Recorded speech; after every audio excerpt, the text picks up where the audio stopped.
हमने देखा, यानी जो हमारे वेद हैं, कितने वेद हैं? 4। चारों वेदों में कितने मंत्र हैं? 20,379।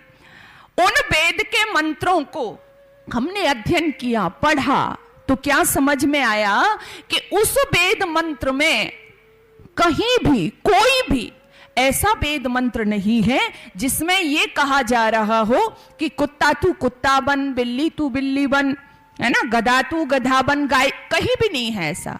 लेकिन आप पढ़ोगे, अध्ययन करोगे तो वहां कई बार कहा जाता है मनुर्भव जनिया दैव्यम जन्म।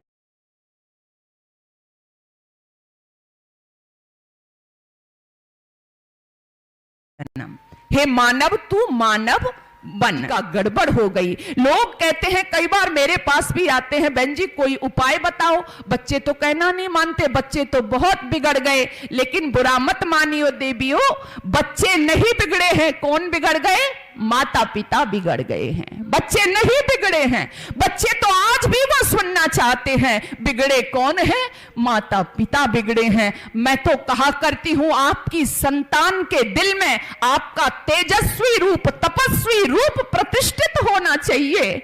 जब मां फैशन की कठपुतली बनकर के क्लबों में इठलाएगी तो आपकी संतान के दिमाग में वही आपकी इमेज अंकित हो जाएगी। अगर आपकी बेटियां, अगर आपके बच्चे आपसे पूछते हैं कि मां तुम हनीमून मनाने के लिए कहां गई थी, तो फिर सोचिएगा आपके बच्चे सही दिशा की ओर नहीं जा रहे हैं। हर बच्चे के लिए, हर बेटे के लिए, हर बेटी के लिए आदर्श होने चाहिए थे, आइडियल होनी चाहिए थी उसकी मां, आदर्श होना चाहिए थे उसका पिता, उसका दादा, उसकी दादी। लेकिन आज आपके बच्चे आदर्श कहां खोज रहे हैं? बॉलीवुड के हीरो और हीरोइनों में खोज रहे हैं, क्रिकेटर्स में अपना आदर्श खोज रहे हैं। काश तुमने अपने जीवन को ऐसा बनाया होता, तपस्वी रूप तुम्हारी संतान ने तुम्हारा देखा होता। कौन सा तपस्वी रूप था? माताओं संतान को बनाने के लिए पैदा तो सब कर देते हैं, ध्यान रखना,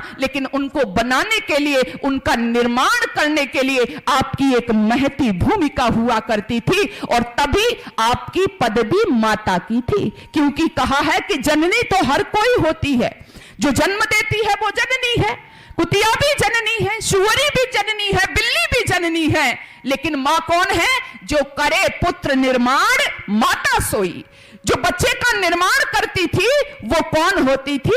वो मां होती थी। तो कहीं ना कहीं बिगाड़ हमारे में आया है। आज क्यों हमारी बेटियां दिशा भ्रमित हो रही हैं? कभी सोचा है आपने क्यों हो रही हैं?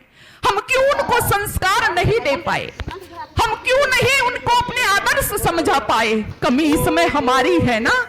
आप अपनी बेटी को यदि धरती सा धैर्यवान बनाती, आपकी बच्ची यदि संस्कारों के आभूषण से आभूषित होती और वो दूसरे के परिवार में जाती, वहां जाकर के एक श्रेष्ठ बहू, एक श्रेष्ठ पत्नी, एक श्रेष्ठ मां बनती, तो फिर कैसे नहीं वैदिक संस्कृति की बेल पल्लवित होती। लेकिन हमने देखा, यानी जो हमारे वेद हैं, कितने वेद हैं? 4।